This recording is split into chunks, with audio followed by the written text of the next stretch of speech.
Welcome. This is Bruno Turner, and we're here with a very special guest, the most excellent Lindsay Perigo. He's a former broadcasting personality on television and radio, and he was the editor of the Free Radical magazine, and of course, he is the principal at solopassion.com. That's Sense of Life Objectivists. So, welcome, Lindsay. Grazie, Bruno Turner. How's my Italian? Oh, your Italian is excellent. That R is just perfect. Sei a Milano, sono in Nuova Zelanda. Si? Si. I am in Milan, and you are in New Zealand, and you're on the other side of the earth. And yet here we are. And we can do this thanks to the marvels of man's mind, what technology enables. That's right. We are objectivists, aren't we? Isn't that the word? You and I are. I can't speak for the Obleftivists, of whom I have recently written and about whom we are currently about to speak. That's right. We're here to discuss, of course, your open letter. I already had a small series of videos on Make Objectivism Great Again. And this opportunity should give us some time to discuss the issues in more detail. So why don't we start off with getting the big elephant out of the room. What's up with your style? You're so mean. Oh, you're so fiery and everything. Oh my, well, we can't have that, can we? We need to go back, really, I suppose, to when I first became involved with Objectivism, when I was an Objectivist newbie. And I cut my eye teeth at that time, this is 100 years ago, this is after the fiction, after reading Fountainhead, Atlas Shrugged, We the Living, and so on. But things like this, is that showing? Yes, the Objectivists. That's lots and lots and lots of wonderful essays by Ayn Rand and her associates. And then there was this one, the Objectivist newsletter. And finally, when she went solo, we had the Ayn Rand letter. And this all stopped in about 1975. These were clarion calls to arms. They were fiery and passionate and all the things that apparently are now forbidden. And when she stopped doing it, she said, as far as I'm concerned, I do not care to go on analyzing and denouncing the same indecencies of the same irrationalism. The state of today's culture is so low that I do not care to spend my time watching and discussing it. I'm haunted by a quotation from Nietzsche. Quote, "It is not my function to be a fly swatter," unquote. The evils destroying modern civilization are enormous, but their representatives, agents, and carriers are too small to contemplate. This is an illustration of the fact that evil is not single and big, it is many and smutty and small, or that evil is a default.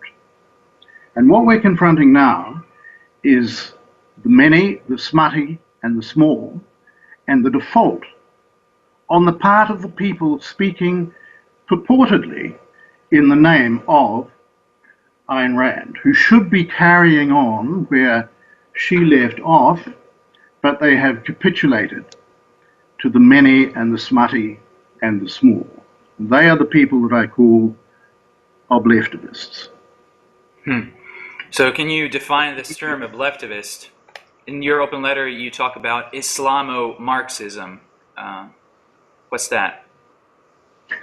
Well, the Marxism part refers not just to the doctrines of Karl Marx, obviously, It refers to what we now all call, I think, cultural Marxism. So it subsumes the whole gamut of evil that absolutely infests our civilization at the moment. It is the many and the smutty and the small, all of the above combined, to whom, I submit, the Ayn Rand Institute has capitulated.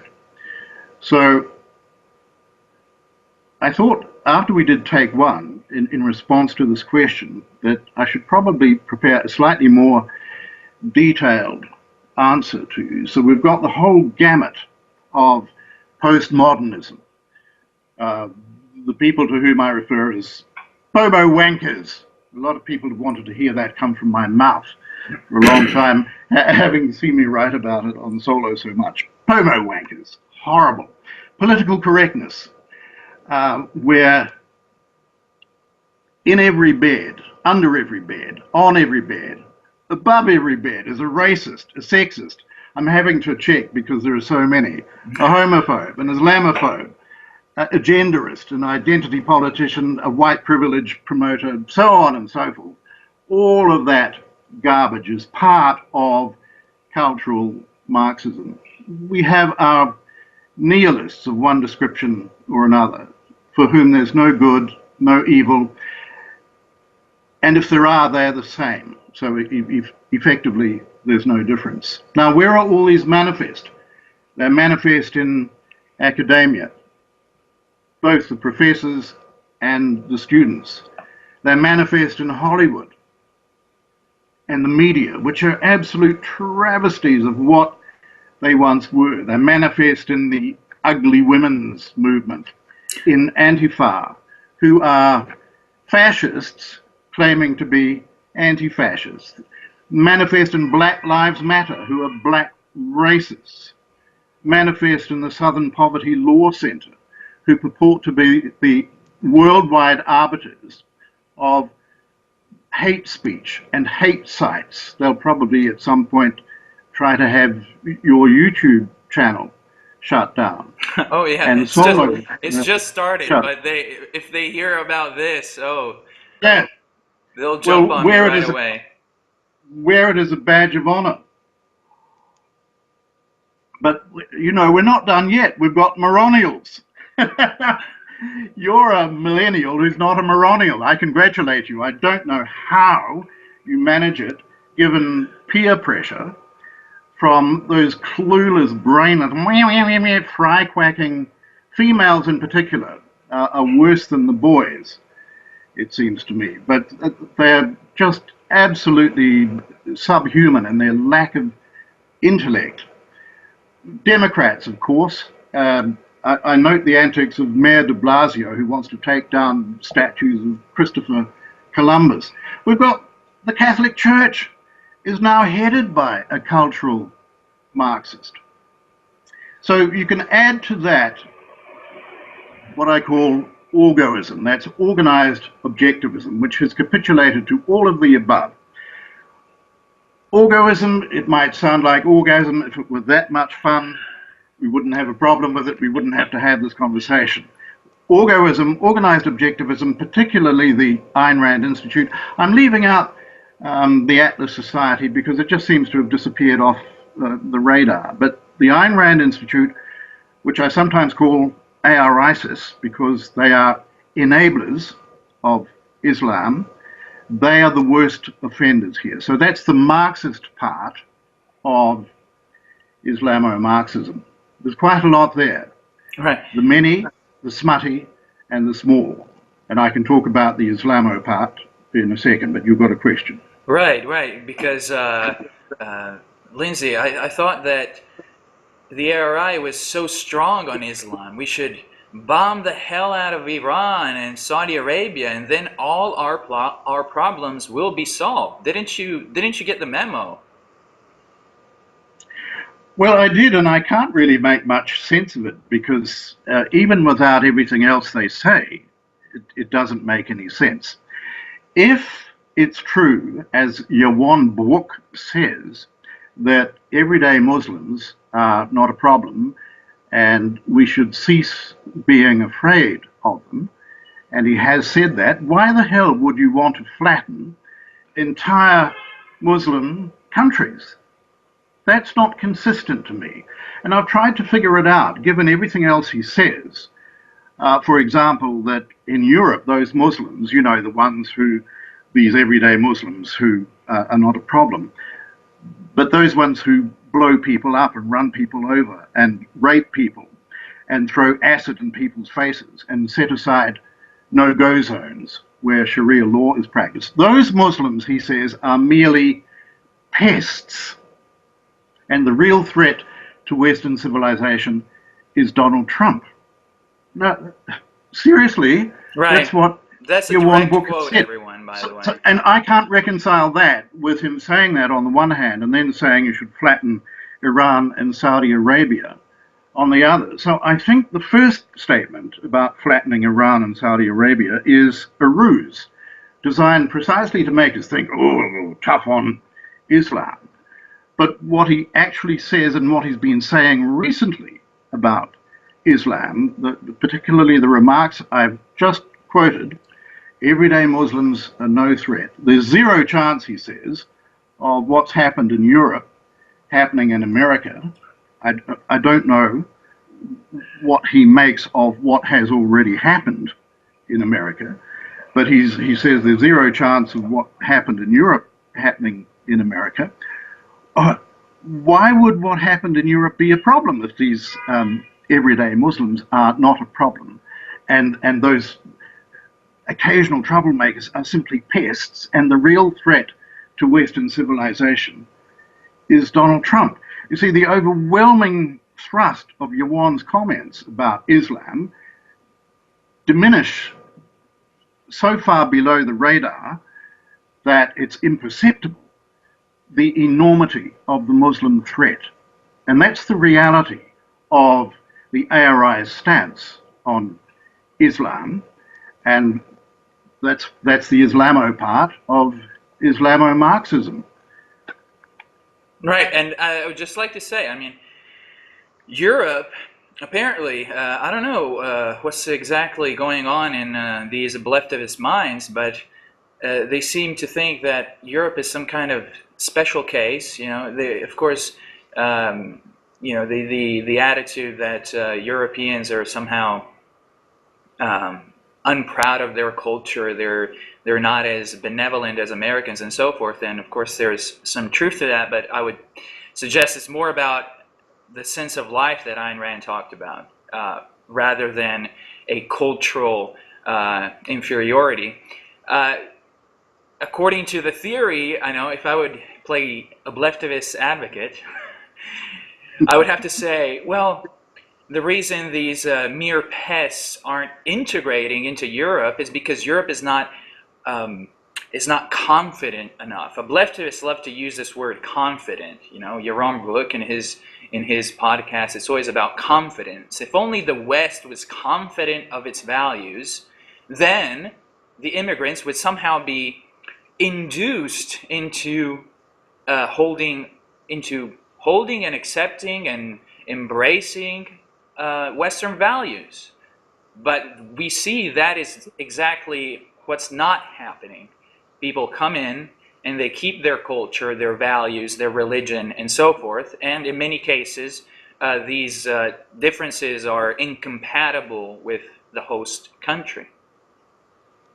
And Yaron Brook is hardly confident in proclaiming the virtues of Western civilization. I don't recall when he's done it. He specifically refrains from doing that. I alighted at a certain spot in one of his god-awful blog talk radio things and heard him blathering on about white Christians. White Christians are the problem. Now, we know that Christianity is not the be-all and end-all of intellectual achievement. We do have issues with it.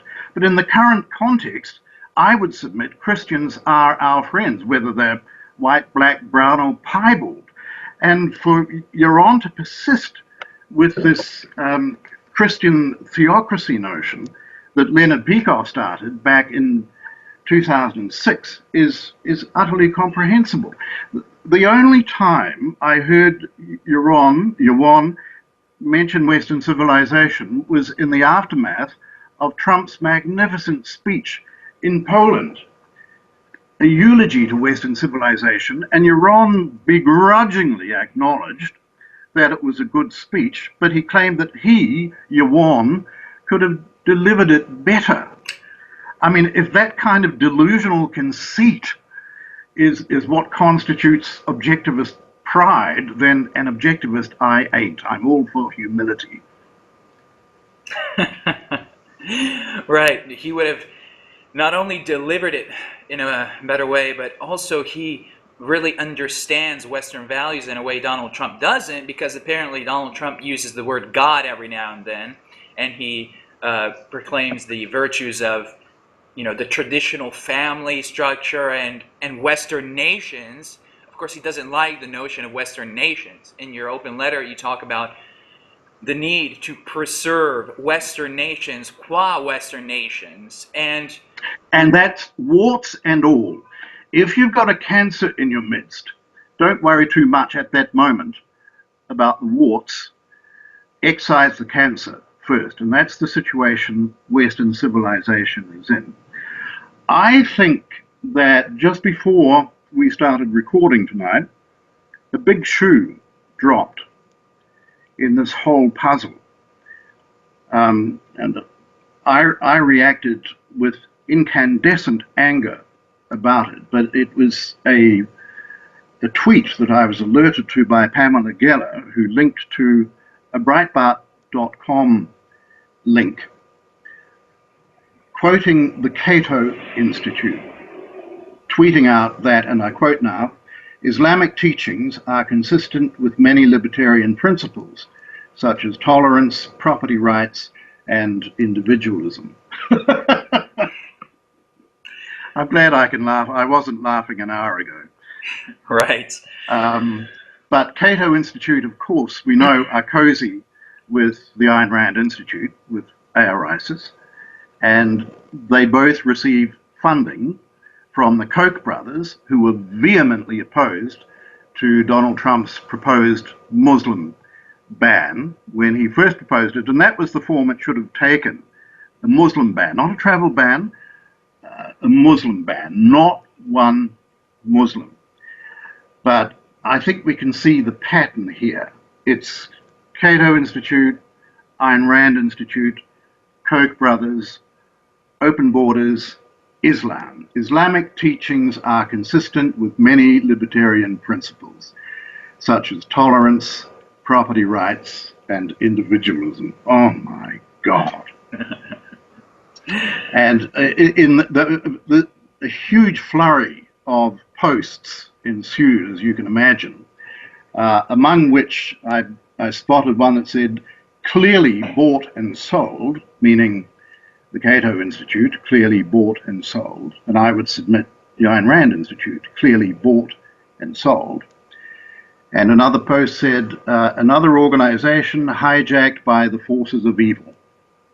Well, they're talking about the Cato Institute, but that's what's happened with ARISIS, another organization hijacked by the forces of evil. So why? What's going on? Is it just the Koch brothers funding? Is it somebody else's funding? What is driving this? All we know is what we see, and what we see is disgusting, but we don't yet know the full story. But I suggest that Cato Institute revelation tonight, you've identified it as originally going back to 2014, which is, I think, around about the time that ARI and Cato became cozy. But yeah. this is. Let's remind everyone now, the Cato Institute is run by an objectivist. And, of course, the history of the relations between libertarianism and objectivism used to be that objectivism would strongly refuse to have anything whatsoever to do with libertarianism. But somehow recently we see that the Ayn Rand Institute is converging with what I call, or what has been called, left libertarians, i.e. the Cato Institute, the Freedom for Economic Foundation, the Koch brother funded institutes. rather than having anything whatsoever to do with the so-called paleo-libertarians, such as the Mises Institute. They still regard them as absolutely nihilist, irrational, evil, and so forth. And what's the difference? The Mises Institute, for all its, the quabbles I might have with some of their views, they are defending Western values, Western traditional values, and they're defending them from the onslaught of what you call, Lindsay, the ideological aliens that are amassing at our borders and, of course, crossing the border. We need that wall, don't we? Come on in, come on in, come on in. We need a wall, not just on the southern border. That's the wall that Yawan says is stupid. That's the territory through which gangs like MS-13, of whom I don't think he's even heard, from the smug security of his gated community, which exists behind a wall. I suggest to him that he opens up that gated community and allows onto his golf course MS-13 and the Muslims in Minnesota who've come there from Somalia, etc. Let them pitch their tents on the golf courses. There are two of them, I believe, in Yawan's gated community. Somehow I don't think he's about to take us up on that.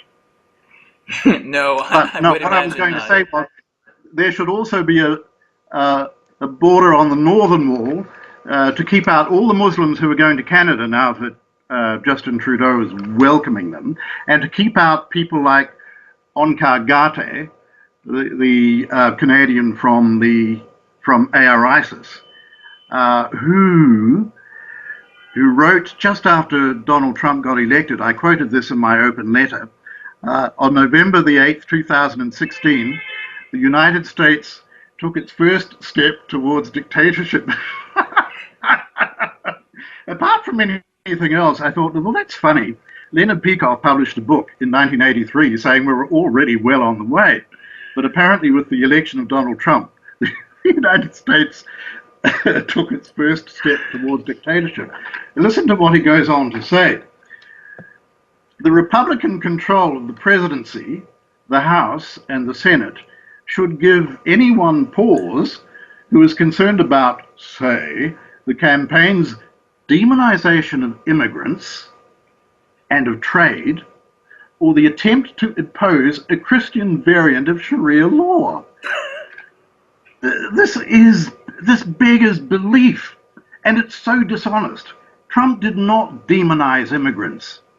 He demonized illegal immigrants, especially the murderers and rapists and terrorists among them. He didn't demonize immigration. He didn't demonize trade. He said just stop being used by totalitarian regimes who cheat, like the Chinese, or the attempt to impose a Christian variant of Sharia law. This goes back again to Leonard Peikoff's 2006, the fatwa, as I called it, where he said objectivists should vote for Democrats across the board, even in the presence of good Republicans. And if you don't do that, you're immoral and you don't understand the objectivist concept of history. What the hell was going on with that, I don't know. And I can't help but notice that I also quoted in my open letter, in conjunction with Onkar Ghate, against the likes of whom there should be a wall on the northern border. Yawan Book said at that time that Donald Trump is paving the way to fascism. I mean, this stuff is just mindless.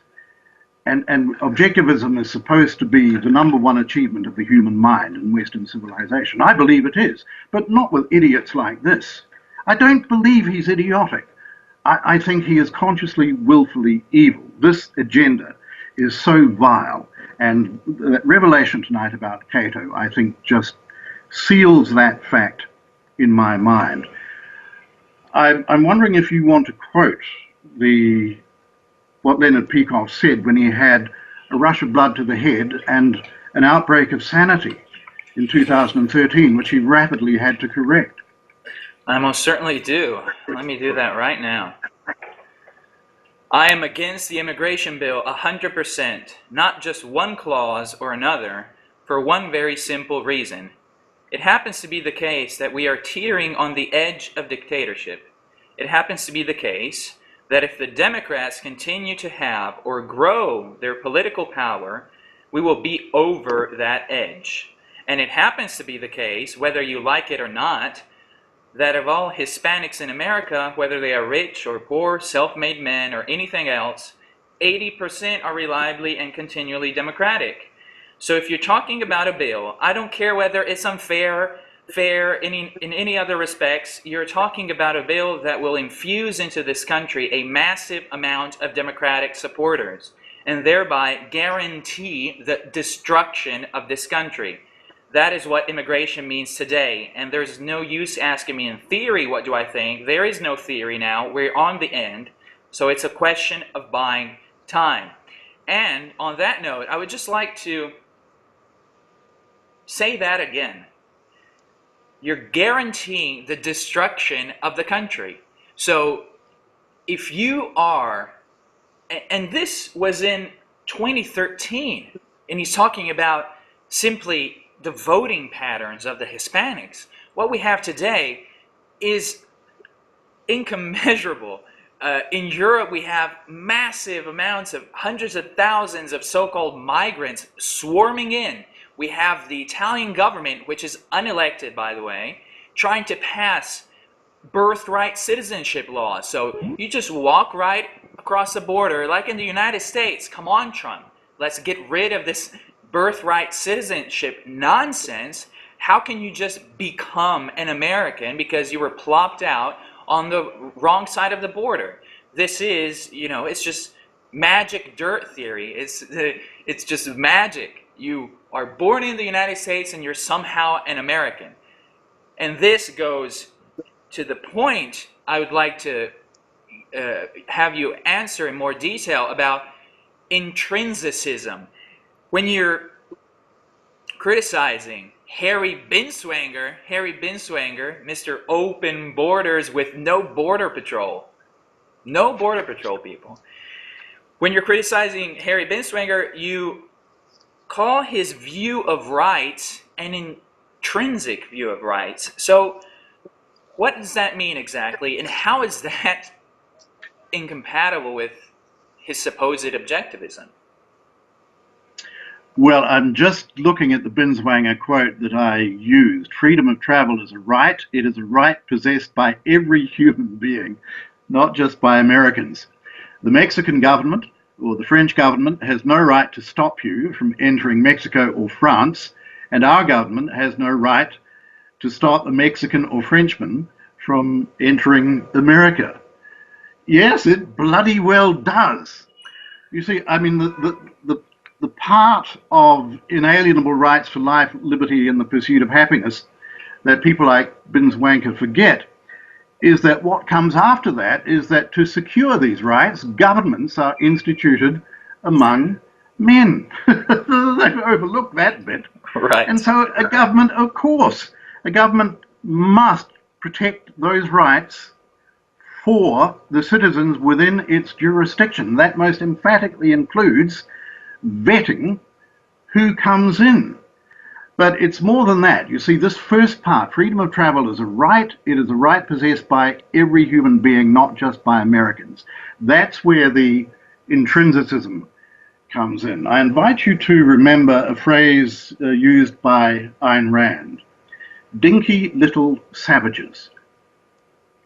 Of whom was she speaking? She was speaking of random Muslims and other people from other third world countries. Dinky little savages. Do you imagine for a second she would say that they have the right just to bowl on into America willy-nilly at will because they're human beings? No, I can't imagine that. Right, and she would not. What we have to realize here is that rights are a concept.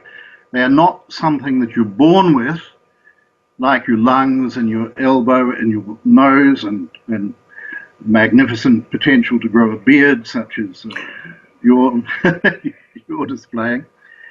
No, rights are not metaphysical entities. They're a concept arrived at through the most tortuous of processes, of which the apogee was our own Ayn Rand, her definition, specifying of the concept of rights, the moral concept that defines and sanctions a man's freedom of action in a social context. That is the apogee of Western thought about individual rights. And it most certainly does not apply to dinky little savages who've never heard of rights, have no understanding of rights, have no sympathy for rights, and to the extent that they intuit them, they are hostile to them. Dinky little savages from Iran or Somalia do not have this freedom of travel as a right that they possess by dint of looking like human beings, when in actual fact they're dinky little savages. But just think about it. You're a student of philosophy, so let's just do a thought experiment here. This view possessed by every human being, it rather sounds as though in some other dimension, before individual human beings are ever born, there's this perfect thing. There are these perfect things called rights, of which we all down here partake, and we can't help partaking of them. We cannot be alienated from them. Of whom does that remind you?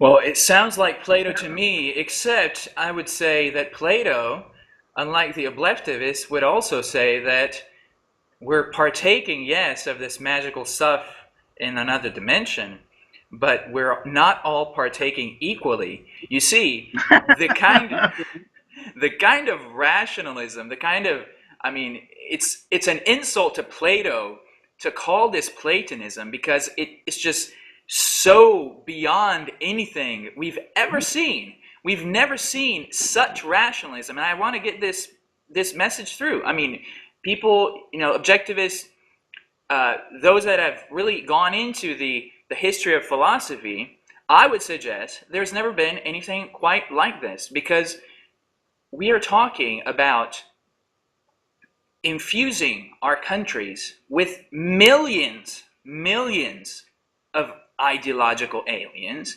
and we are expected, first of all, we need to let them in because they have these magical rights they've gained somehow.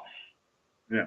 Second of all, they will be magically induced into free willing themselves in becoming Western. So you see the contradiction here. It's the objectivists look to say free will this, free will that. Yaron Brook on one of his latest podcasts is saying that we can free will ourselves into higher intelligence and that IQ tests are complete nonsense.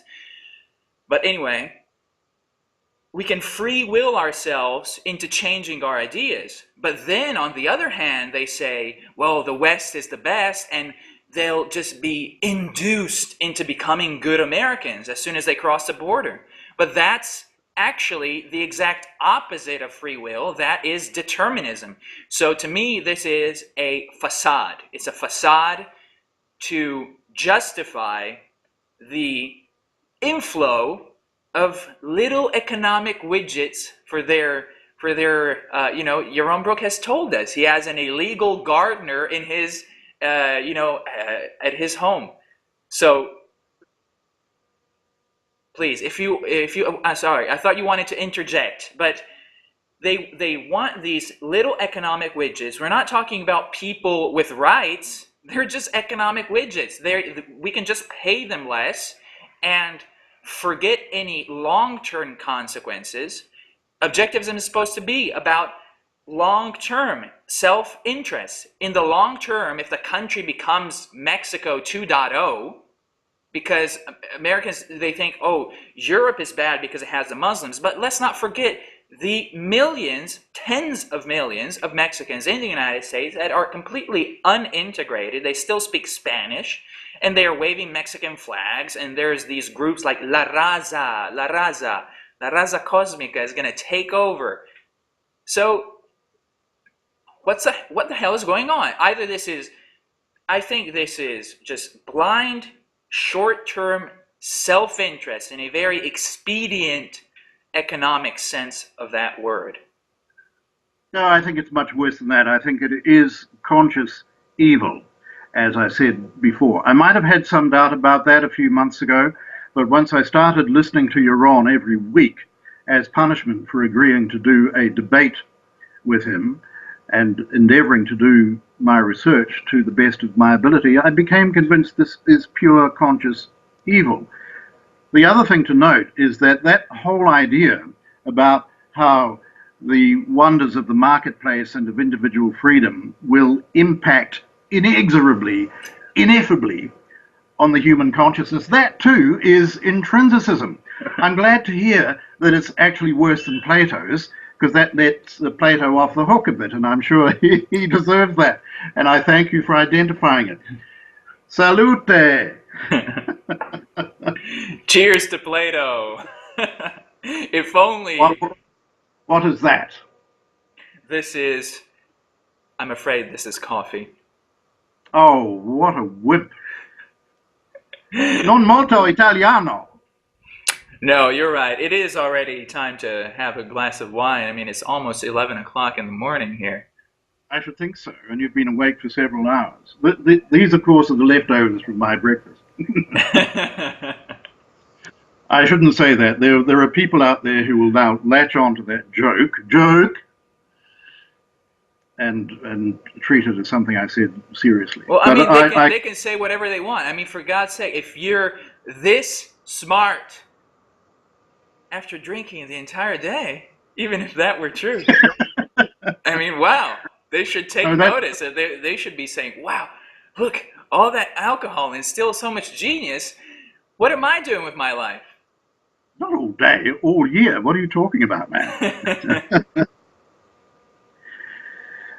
Well, I congratulate you on the astuteness that you display in being able to react in the way you have to my call to make objectivism great again. Of course, I'm not meaning to suggest by the title that objectivism isn't great. I have my areas of doubt about objectivism, which I raise on Solo from time to time, and I make a point of saying, as far as Solo is concerned, the opinions expressed here are the opinions of those who are expressing them. They don't necessarily align with objectivism, and they don't necessarily align with each other, and you've probably noticed that. So I'm not claiming to be a spokesman for objectivism, but I do, as someone who admires it tremendously, and I consider myself essentially an objectivist in commitment to reason and reality, and I think that essentially is what it takes to be an objectivist, and I admire it very much, and admire Ayn Rand beyond the ability of any words I have to express, and to see these orgoists saying such disgusting things in her name. I'm not going to remain quiet. I'm glad you're not. And after this Cato thing tonight, I think any objectivist with a beating heart who does not now speak out and demand the dismissal of Yaron Brook and Harry Binswanker and the ARI board, and demand that people stop paying money to these evil maggots, that's what has to happen. That this is beyond serious.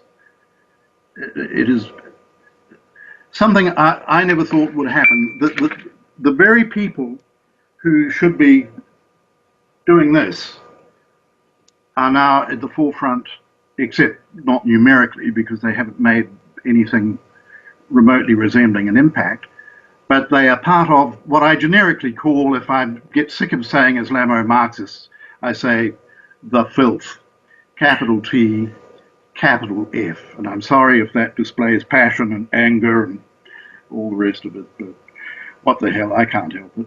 Well, I mean, who wants to listen to that? They're just, passive, very even-toned, as if there's no emergency, there's nothing really important here. We're just talking principles, abstract principles. It's not as if the objectivist principles are supposed to apply to reality. It's not as if we almost got Hillary Clinton in the office in the United States and lost the Supreme Court forever in that case. And I would just like to, give a shout out to Jonathan Hoenig.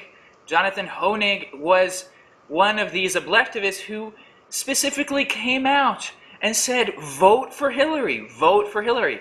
Well, Jonathan Hoenig, you can go to where we shall not say.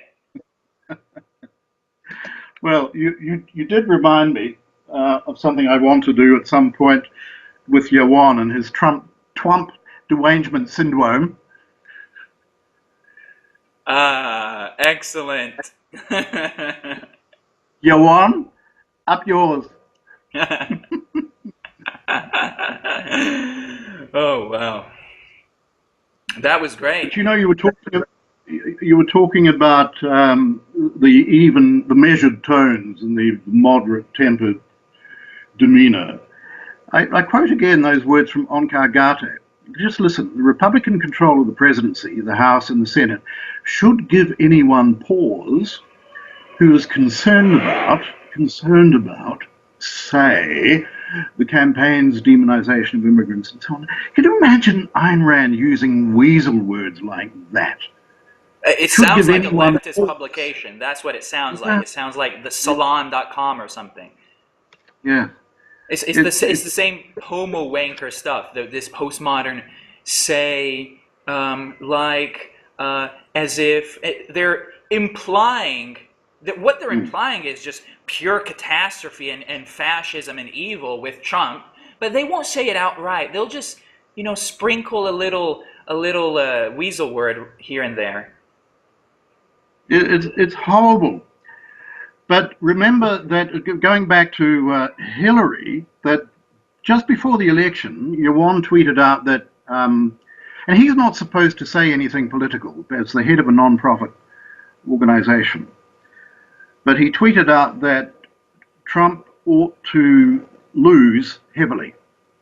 So what does that mean? It means vote Hillary. Now, in his blog talk radio, whatever it's called, after Trump's election, Yaron said that Hillary would merely have been an extension of Obama. In other words, that's not so bad. But Donald Trump is the villain of our time.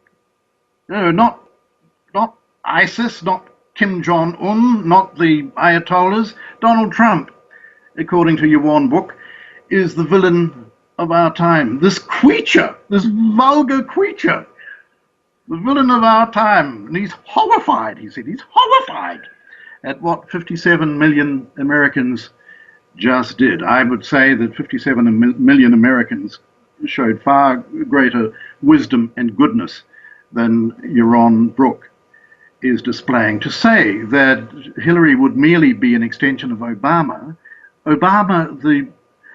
if anyone's the villain of our time in America, it's Obama, who came to office promising the fundamental transformation of America. In other words, he's going to turn it into an overtly socialist state, and he damn well nearly succeeded.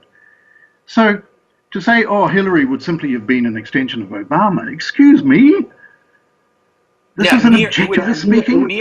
It would merely be an extension of Obama. Yes. It's like the Muslims in Europe being merely pests. Yes. Where is this man's moral compass? And that's why I say this is not just imbecility. It's not idiocy. He's not just a useful idiot. He's evil. Right, and what this shows is that they are the left objectivists, the Obleftivists, and of course to me they're left libertarians. They are left libertarians, just like the Cato, just like the FEE, and so forth. They're leftists masquerading as free marketeers.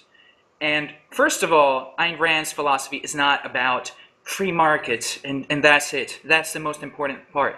No, as I wrote that the last comment on our thread on Solo, I was talking about, a teleological analysis of immigration. Oh, very good. Teleological. We like teleological. Binswanker will be enormously impressed. Right, right. If they want the big words, I will slam them in their face. I mean, they think, of course, they think that Americans who voted for Trump are somehow vulgar little savages who still believe in God, it's flyover country and all this. So I made a video defending Robert E. Lee statues with the Dixieland anthem.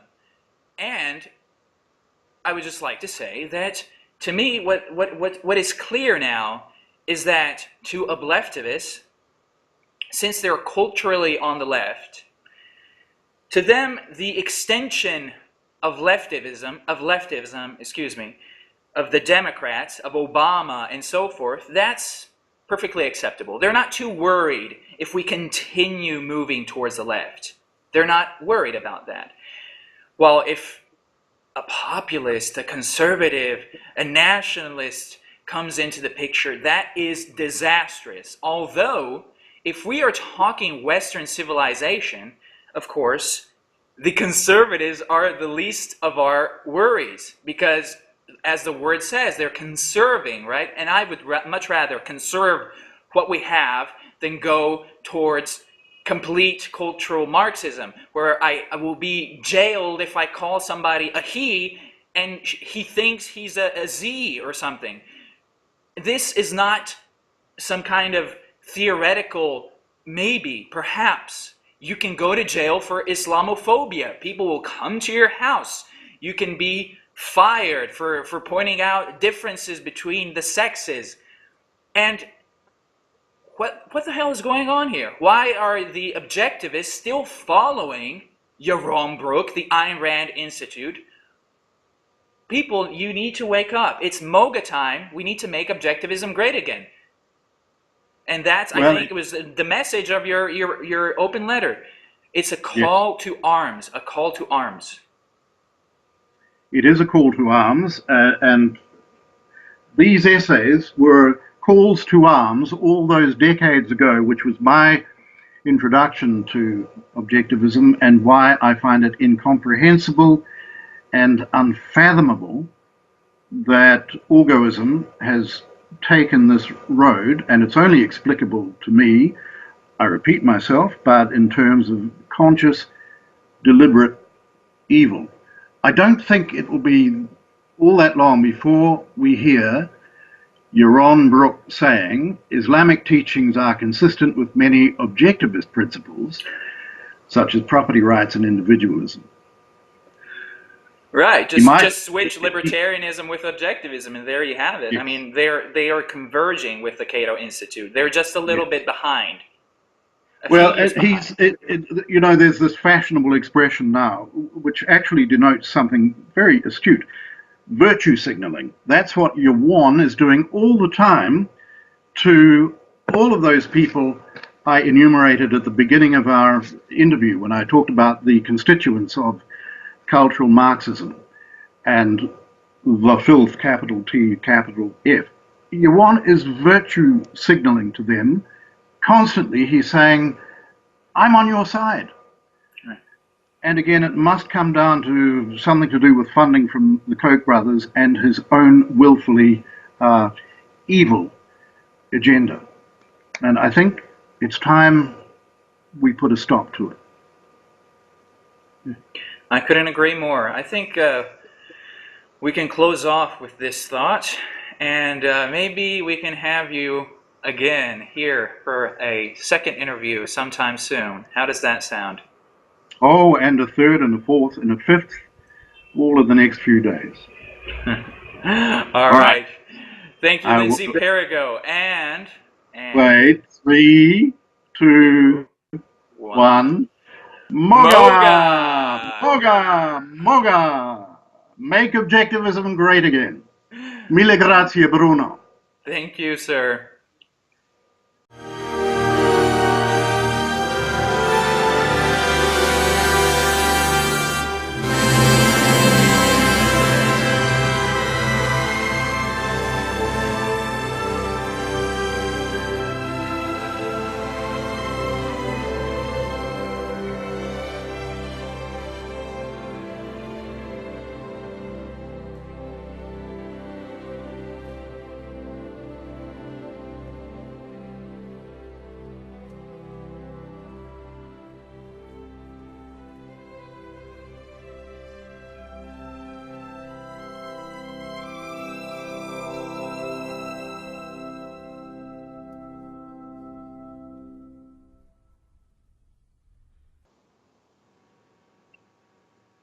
Rachmaninoff, Second Symphony, Third Movement, Adagio, romantic music at its very best. One little postscript for Obleftivists on the subject of the intrinsicist view of rights, of which they are so enamored. Rights, Obleftivists, are not intrinsic. Rights are a privilege of the civilized. Think on that, Obleftivists.